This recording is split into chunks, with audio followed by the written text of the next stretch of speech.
Most New Zealanders would know very little about a new referendum that's to be held in Australia later this year. Australia, like New Zealand, have some of the population that are better read and savvy and very wary of Indigenous-based legislation, and these could never agree with the Australian Indigenous voice to Parliament. Now this, known as the voice, will separate Australian people by race, which is not a good look, certainly in any modern society, and certainly not a good look for Australia. Australians don't know enough of how it will actually work, the voice.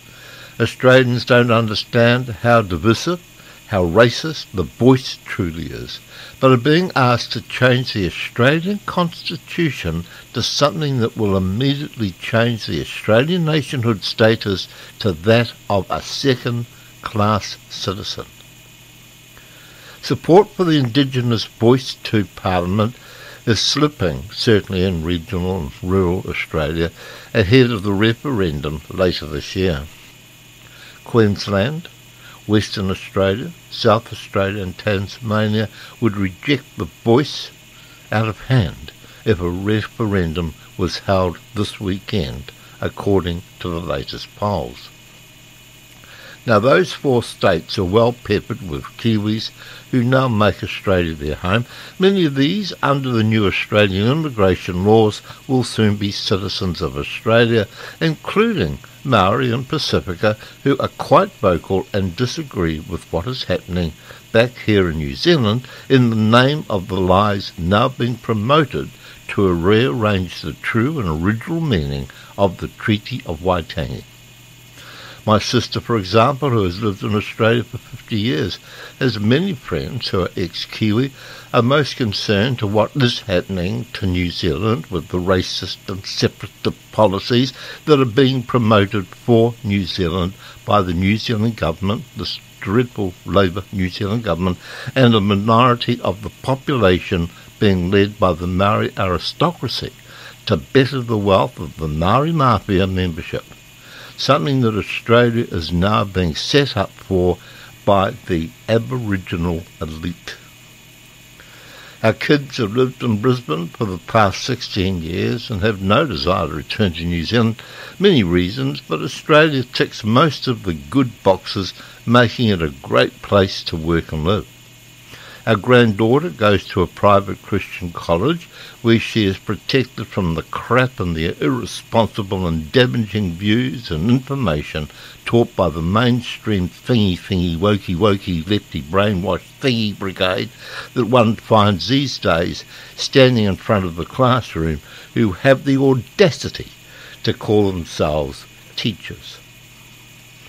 Their friends are mostly Aussies, but they certainly mix regularly with ex-Kiwis who are very vocal to the voting Australian not to support this crazy change to the Constitution of Australia to bring the voice into executive law.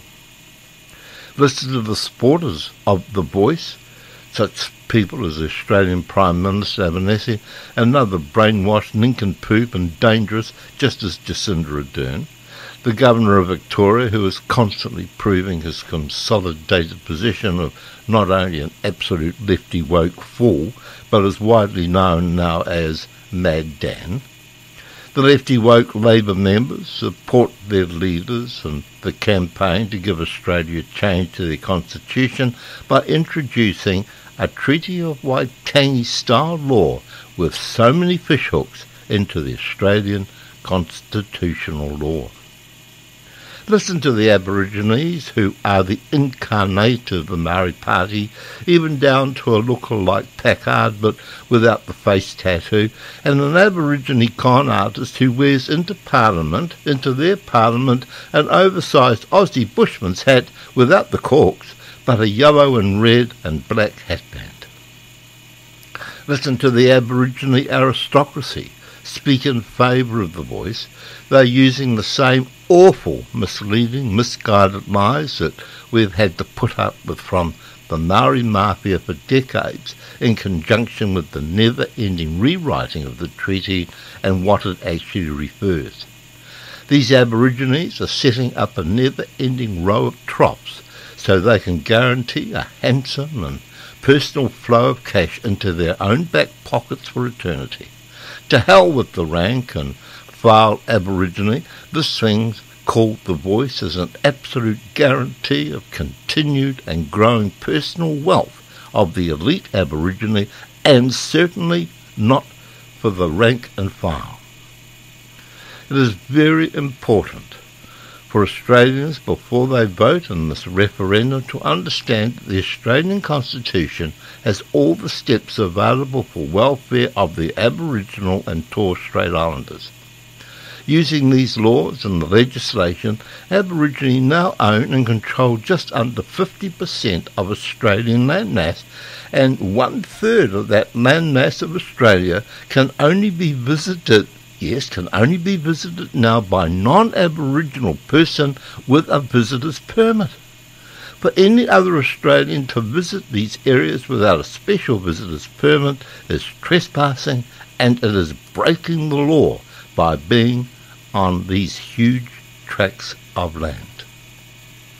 Be careful, Australia. If you vote the voice, you will find yourself a stranger in your own land, as the Indigenous people will form their own government and finally control Canberra. You don't believe that? Just look what is happening here in New Zealand, and I doubt any Australian would ever wish that sad state of affairs on their future generations.